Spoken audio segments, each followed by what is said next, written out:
nyonso bana ya Angola bana plutôt esika nyonso ka bakongolais bazali bolanda kaka internet Pierre rejeté libanga oyo babwaka donc eza libanga ya talo bolandaka ko chaque jour bozwa bainformation bien bozwa baémission bien baémission oyo ya polémique te tout comme mpe ya polémique il faut ezala kaka merci bana poto bana mole principal là la pierre rejetée en haut Pierre TV pour la mission nyonso oyo ata nango tala te bainformation esengo ya lelo bandeko bana poto mwaka na mboka mopaya olanda na nouvelle na tv la pierre rejetée soko tani yango te moloko kufa monoko ya koyala mona olela yo ese.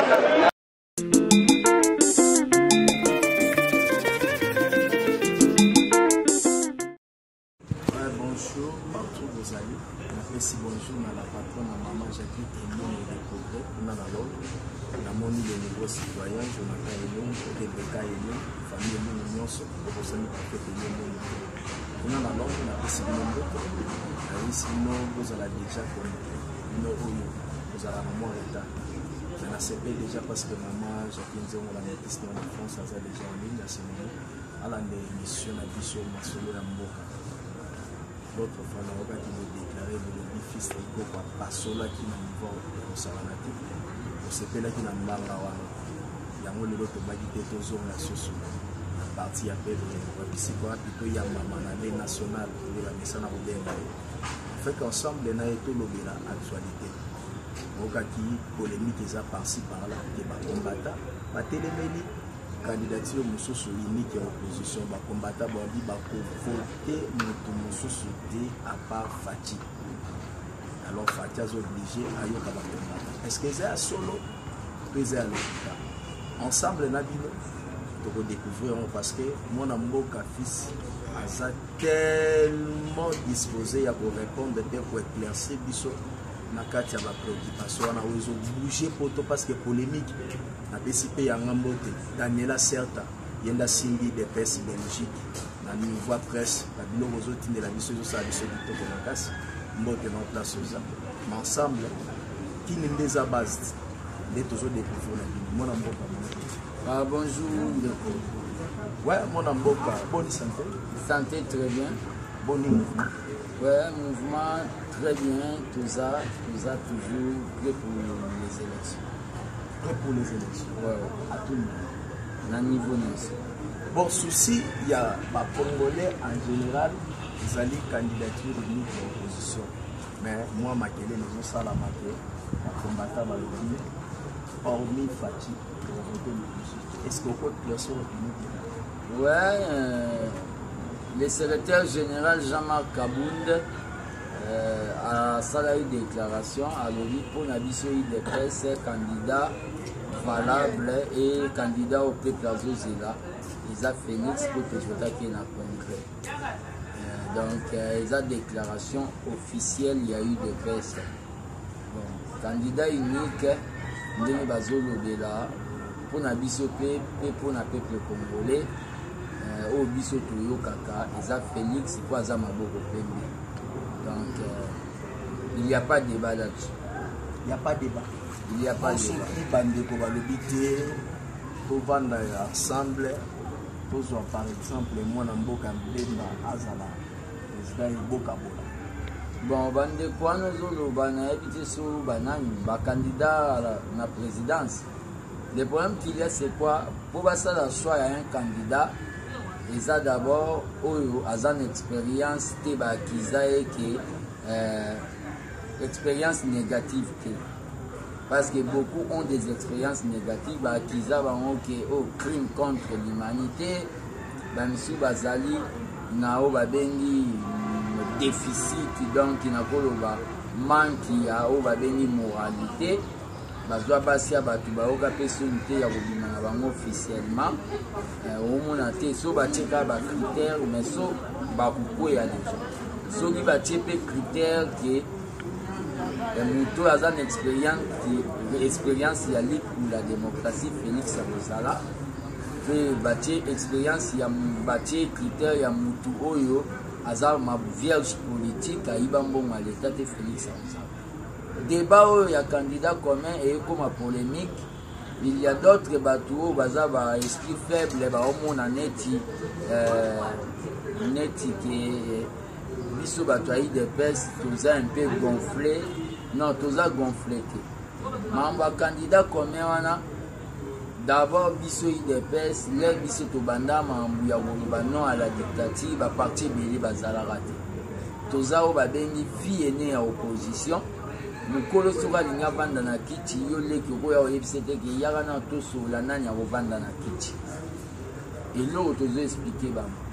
Pe biso IDPS omoni ben leo yawa na kati ya lupango. Na kati ya lupango makila baketanga. Tozana ba martyr mo na koloba beaucoup de gens oyo batomba parce qu'ils ont y accepté combat na biso. Batouana il faut reconnaître bango officiel mais aussi na tozana na pouvoir pour tout déclarer bango ba vrai héros pas des faux héros. Vous comprenez? Ils aussi na tozana na pouvoir et tozana projet de société oyo ils sont réalistes. Lutte contre la pauvreté ou étirer originalité dans le peuple d'abord. Donc projet de société nationale réaliste pour Nanini et l'équipe à projet de société n'y so bozo qui a ba chiffre so ya ba 100 et quelques milliards et l'équipe en gros ya biso za na molimo ya pour changer Congo. Nous avons la volonté politique ya pour changer Congo. Et ça les loté to banda ko ba ke biso toza capable ya pour changer Congo. Donc ma candidature commun nazo senga en opinion base à la prudent les habilo que zoruta na milieu ya ba aner c'est-à-dire na milieu ya ba aner basi ba programmer na machine à voler que les achadar vous comprenez na milieu ya aner ba programmer na machine à voler que les achadar donc ndenge ba programmer na machine à voler que les achadar soki to sali attention te bango siko bakoya kozwa prétexte ya koya koloba na biso ke ndenge za wana bakoya kozwa prétexte ya koloba na biso ke ndenge za wana tokoli na baélection mpo tokenda ya na organisation problème mwana mboka Fisti Koko bandeko bazotala biso partout na Belgique Bernatoli azolanda émission oyo ozoloba kitoko mais est-ce que expérience ya 2011 ekote ya biso te parce que tomonaki mwana mboka caméra kena ndenge na ye azwi mpe mwa ndambu ya parti ya biloko ekoka kosunga lisusu makasi.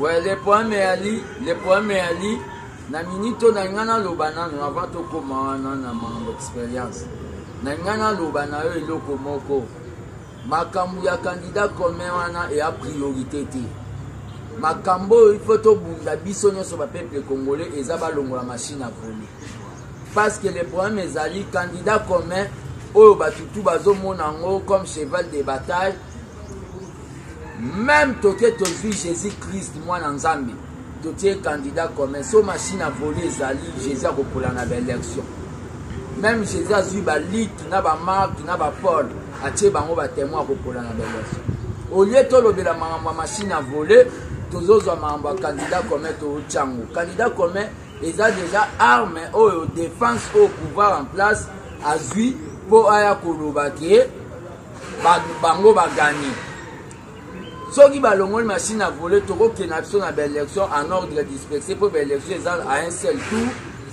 Félix akoganye na ye kaka donc c'est un faux débat oyo bazoyela biso mpo na biso IDPS Félix aza valable ya kozala à la tête ya makambo po adirige mboka makambo zolobaki 2011 na 2011 l'élection tikala jamais kozala crédible soko yoki fondation cartel et pesaka ba résultat mosusu peto biso tout ozala na Congo on a vu des bulletins de vote au Tshisekedi du président babwaka mon afiki na centre de compilation. Le problème de comparé 2011, c'est-à-dire lutte na chez Zake Le quoi en 2011, l'élection elle est crédible. Dans le moment où on est aux alliés, il faut que l'élection soit transparente et libre et crédible. Oui, on a bien pour la crédibilité, il y a l'élection. Nous avons profité de la question moins importante. Mais c'est difficile. En 2011, nous avons un bulletin. Il y a un des léros qui ont réclamé. Dans cette émission. Mais ceux qui n'ont pas bulletin, ils ont chaque élection, ils ont chaque élection. Ils ont ata balongoli machine okozo benga machine ya voler bazongisi ba bulletin bako tricher kate crédibilité bino bozo lukeza na niveau. Le problème est ali crédibilité à l'élection d'abord pour la vision IDPS ils allaient pour réformer CENI. On a donné des préalables à Tolobi qu'il faut balongola Kalamba pour tous années sous confiance. Balongola ya MLC. Bangomo ya PPRD majorité Front des criminels du Congo. Balongo la ya bango o ya bango mais ya biso balinga olongole te po basi basomba déjà. Vous comprenez? Le problème qu'il y a c'est quoi? Biso tolobi que il faut réformer la CENI. Et ça parmi la préalable malgré tout déposer CENI eza nangati. CENI eza institution d'appui à la démocratie.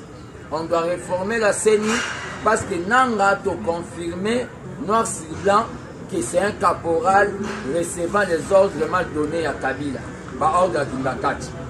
Donc on doit réformer la CENI parce qu'on ne va pas aux élections pour aller aux élections.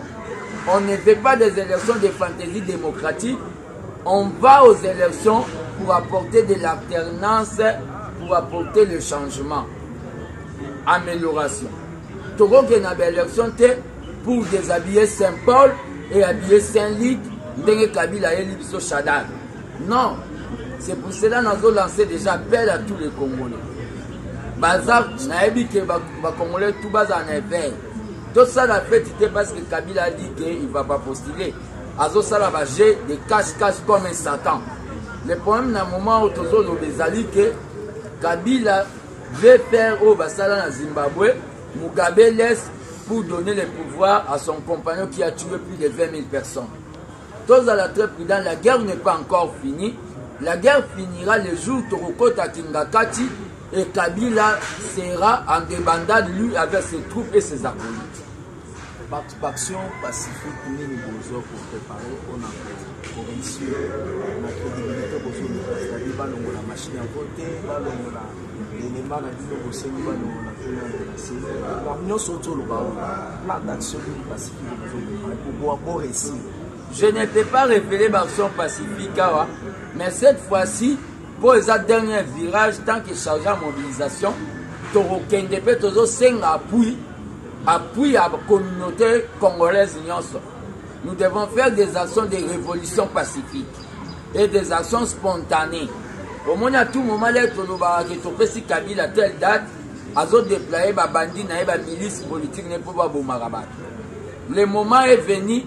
Oh, il faut que ça action sporadique, action surprise, parce que azo synthétique. Nous sommes capables de faire ça. Je salue déjà de loin, naebi que à Rolandanga, maman Songa Mbeli, nazo saluer pe ba maman nyonso, oh bazo soutenir cause pe ba combattant nyonso ya diaspora. Donc on est disposé. On est disposé, on est des fils Koko. Nani to le la montrer par rapport à je crois bana mboka nyonso baza partout na poto bazolanda bazo se rappeler que nous nous a auteur compositeur nous ozali ko ça la propagande ya fachi na nzela ya loyembo ozu politique okotisi arbre sous na kata politique ebisa na bana mboka bazolanda yo komi wa ouais tozali kaka na niveau ezosenga ke to consolider groupe to sali ya propagande tous en a besoin d'appui na bino biso tozwa ki idée pour encourager idée sinon te tokoya kolemba et à part ça il faut to réaliser clip il faut to na ba moyen pour faire fonctionner groupe et ça la bien te bo sali groupe moko na mutu bokende ko senga ye a soutenir bino pour ne lokwango et loko to sali o to bengi que les chambres de la liberté na be fort au babengi personnel na kota studio nzembo déjà aussi boyoki les osenga ba clip et consort donc na moment on est tozali tozana besoin de soutien pour foutre là ba musiciens ba jeunes ou ba boy ko la médiocrité pour foutre là ba transport vous devez nous soutenir et pour payer sa biso matériel groupe musical ya IDPS et répétera na ba guitare mo artisanal les a propreté donc instrument et corrupé so vous en volonté pour payer sa biso mais na lingina lobelo ko boye titre nzembu o na salaki les a vigilance électorale. Vigilance électorale, il fait ça parce que M. Cornel Nanga Caporal à Kingakati a zolinga tenté de disqualifier candidature Yamwa Namboka Félix Tshisekedi. Je m'adresse à Cornel Nanga. Ce qui va faire ces missions, il a disqualifier candidature Yamwa Namboka Félix Tshisekedi. Ayeba que mission est pour un suicide. Et en plus de cela, à copier très cher, place négociée en prison.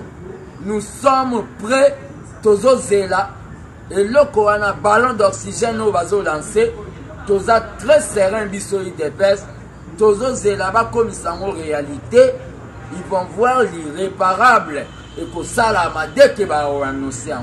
Nous allons sortir nos griffes pour tout la Cornel Nanga qui l'épaisse.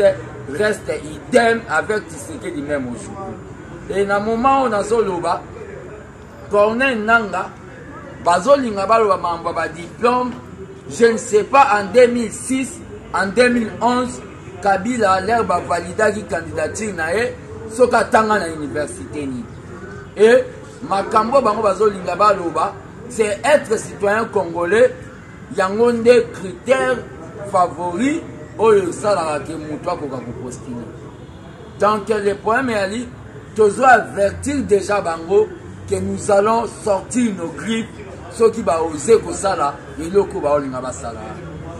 Je crois que les candidatures y a Fatcheza intouchable. Peut-être que nous sommes basés à moi un problème. Mais Fatcheza intouchable. Moi non pas fils. Malobasuka mais rappelez encore numéro dans la force avant nous sur la zone.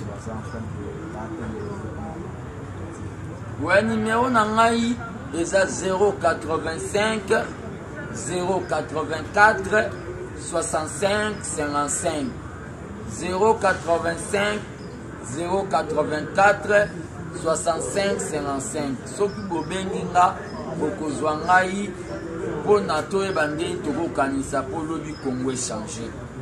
Donc les problèmes ali le problème je remercie Batunyoso Bazali à travers le monde où va se soutenir dans le Congo et à travers le monde. Na pesimbote vraiment spécialement na Mama Songa Mbeli. Ouais, Mama Songa Mbeli ndeka to solo laki. Donc na pesimbote na Mama Soda, na pesimbote na London City. Na MM na katara kombo na e po yebi kaka donc MM donc la pesi mbote na ba combattant tout oyo ya parti nanga UDPS o ba soutenir biso tozali nous sommes jeunes tozo passer la situation oyo est difficile mais on va pas se lâcher on va pas se donner na régime ya Kabila parce que c'est un régime oyo soko kei kuna Okokoma moriban politique neti ba Tibala, okokoma moriban politique neti ba Mubake, okokoma moriban politique neti ba Sami Badibanga. Biso tozana Fati Félix, Fatinde Makambo, Fatinde Mokonzi. Donc rien à dire, il n'y a pas match. Pesi be bilombo te ba combattant nyonso bazana poto na bisika nyonso boza na la siapa Victoria ni de pesi Belgique mbote na yo mbote na bana Congo nyonso c'est par ici que nous allons conclure l'émission ici vraiment merci na régie Jonathan Tala na bande bonno so bazana bana abilo kwa boye vraiment soko s'abonner na site ko benga onde et quelqu'un se s'abonner et ça je bye à la prochaine.